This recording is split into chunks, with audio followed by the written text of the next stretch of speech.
دو تین اہم مسائل پر بات کرنی ہے. میں آغاز کرتا ہوں انٹرمیڈیٹ پر.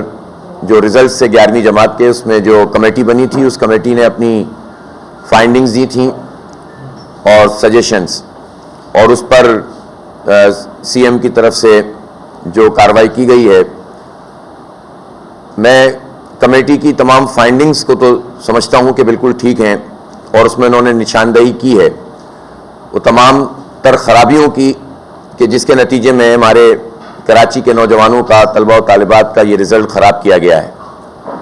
لیکن اس میں جن لوگوں کو فکس کیا گیا ہے، صرف ایک کوئی معطل کر کے کوئی چیز ہوئی ہے، تو جتنے کلپریٹس ہے نیچے سے لے کر اوپر تک، ان سب کی نشاندہی بھی ہونی چاہیے تھی اور سزائیں بھی ہونی چاہیے تھی.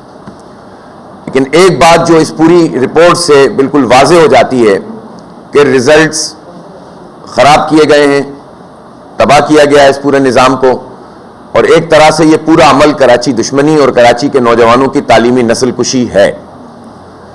جب یہ اتنی بڑی چیز ہے تو صرف یہ کہہ دینا کہ چند مارکس گریس مارکس کے طور پر دے دیے جائیں تو مسئلہ حل ہو جائے گا، میں سمجھتا ہوں یہ ناانصافی ہے.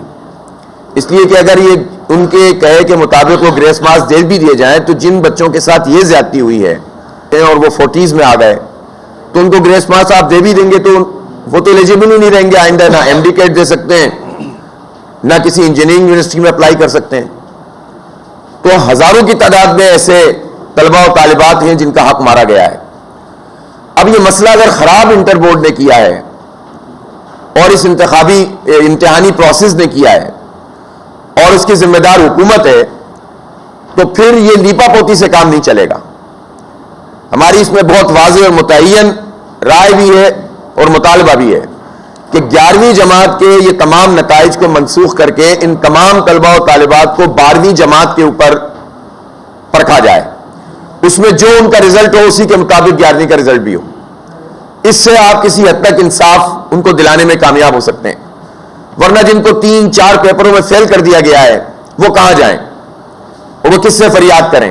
اور مسئلہ صرف فیل ہونے کا بھی نہیں ہے، پرسنٹیج کا بھی ہے. لہٰذا ہمارا مطالبہ یہ ہے کہ ان نتائج کو، جس میں واضح طور پر خرابی نظر آ گئی ہے، جس میں واضح طور پر یہ پتہ چل گیا ہے کہ یہ کراچی کے طلبہ و طالبات کے ساتھ زیادتی کی گئی ہے، فراڈ کیا گیا ہے، جب یہ بات پتہ چل گئی ہے تو اب اس نتائج کی منسوخی کے علاوہ کوئی دوسرا آپشن صحیح نہیں ہے. اور ایسا بھی نہیں ہے کہ یہ پہلی مرتبہ کوئی ایسی بات ہو رہی ہے. ابھی 2 سال پہلے کورونا میں حالات کو دیکھتے ہوئے آپ نے اسی طرح سے لوگوں کو پروموٹ کیا. ہم پروموٹ کرنے کی اور کسی اضافی فیور کی بات نہیں کر رہے، ہم تو حق دلانے کی بات کر رہے ہیں. ہم نہیں چاہتے کہ ہمارے طلبہ و طالبات اس کے عادی ہو جائیں کہ بس انہیں ایسے ہی پاس کر دیا جائے، پہلے ہی ہمارا پورا تعلیمی نظام تباہ ہے. لیکن جب واضح طور پر زیادتی ہو رہی ہے تو اس کے ازالے کا ایک ہی طریقہ ہے کہ آپ 11ویں جماعت کے تمام نتائج کو منسوخ کریں. جو لوگ اس جعلی عمل میں شریک تھے ان کو سزائیں دیں، ان کے بڑوں کو سزائیں دیں، فکس کریں. اور جو 12ویں جماعت ہے، 12ویں جماعت کے لحاظ سے جو بھی پرفارمنس اسٹوڈنٹس کی ہوتی ہے اس کو جو ہے وہ 11ویں جماعت کے اوپر لیا جائے. اس سے کہیں جا کر لوگوں کو سہولت ملے گی. ورنہ جو فرسٹریشن ہے، جو ذہنی دباؤ ہے ان طلبہ و طالبات پر، وہ بہت تباکن ہے، ہولناک ہے، اور وہ کسی بھی صورت میں ہماری نوجوان نسل کے لیے درست نہیں ہے. اب ہو یہ رہا ہے کہ لوگ بورڈ تبدیل کر رہے ہیں. اس کا مطلب یہ ہے کہ آپ تباہ کر دو، برباد کر دو، جعل سازی کرو اور پھر پرائیویٹ بورڈز کو فائدہ پہنچاؤ. یہ ایک پوری مافیا ہے کہ جو ہمارے سرکاری اداروں کو تباہ کر رہی ہے. اور صرف یہ انٹرمیڈیٹ کے امتحانات کا مسئلہ نہیں ہے. ابھی یہ جو ہمارے قبضہ میئر صاحب یہ کہہ رہے ہیں کہ ہم پبلک پرائیویٹ پارٹنرشپ کے تحت ہسپتالوں کو اپنی بلا جو ہے وہ جان چھڑائیں گے اور لوگوں کے حوالے کر دیں گے، یہ بھی یہی سازش ہے.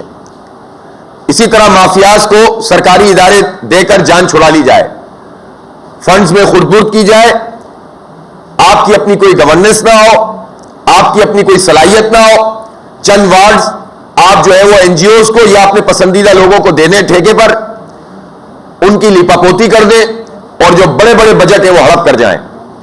یہ نہیں چلنے دیں گے آپ. اور انہوں نے ایک مرتبہ پھر کونسل کے اجلاس میں بھی اس طرح کی قراردادیں جنرلائز قسم کی پیش کر دی ہیں. ہمیں یہ بتائیں پیپلز پارٹی کے لوگ اور ان کے قبضہ میئر صاحب کہ یہ جو نارتھ کراچی میں چلڈرن اسپتال ہے یہ بھی تو اسی طرح پبلک پرائیویٹ پارٹنرشپ میں جو جائکا جاپان کے فنڈ سے بنا تھا، بہترین مشینری تھی، بہترین جو ہے وہ اس کی بلڈنگ ہے، اس میں بڑے پیمانے پر اپائنٹمنٹس ہے، لیکن انہوں نے اسی طرح سے ایک این جی او کے حوالے کیا.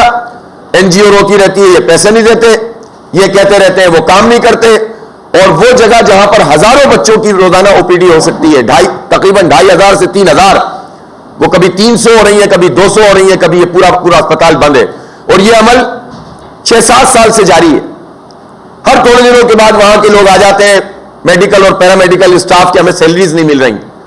یہ کرنا چاہتے ہیں قبضہ میئر کیا ہے ایچ ڈی دل کے اسپتال کے ساتھ، جو نعمت اللہ خان صاحب نے تحفہ دیا کراچی والوں کو. اس کا پورا نرسنگ ہاسپٹل جو ہے وہ آپ ٹھیکے پہ دے دیں 2.5 لاکھ روپے مہینہ پہ.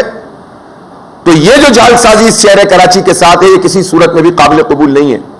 ان مسائل پہ نہ کوئی بات کرتا ہے نہ سوچتا ہے، اور یہ کارروائی ڈالتے چلے جا رہے ہیں اس شہر کو تباہ کرنے کی.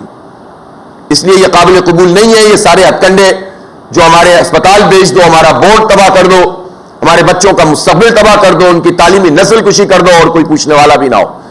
جماعت اسلامی اس مسئلے کو اس طرح سے ان بھیڑیوں کے حوالے نہیں کر سکتی، درندوں کے حوالے سے کہ کھا جائیں ہمیں سب کچھ تباہ کر دیں. ہم لڑیں گے اپنے بچوں کے لیے اور کسی بھی صورت میں ان کا حق نہیں مارنے دیں گے، اور اس کے لیے جو بھی قانونی اور سیاسی طریقہ کار ہو سکتا ہے وہ ہم اختیار کریں گے. تیسری بات الیکشن سے متعلق ہے، جو اس وقت پورے ملک کا ایک موضوع ہے. لوگ یہ سمجھتے ہیں کہ ٹویٹر بند کر کے وہ جو لاوا پک رہا ہے اس کو روک دیں گے. وہ سمجھتے ہیں کہ آوازوں پہ پابندی لگا کر، وہ سمجھتے ہیں کہ اپنی مرضی کے نتائج مسلط کر کے اپنی مرضی کے لوگوں کو لے آئیں گے. یہ نہیں ہوگا.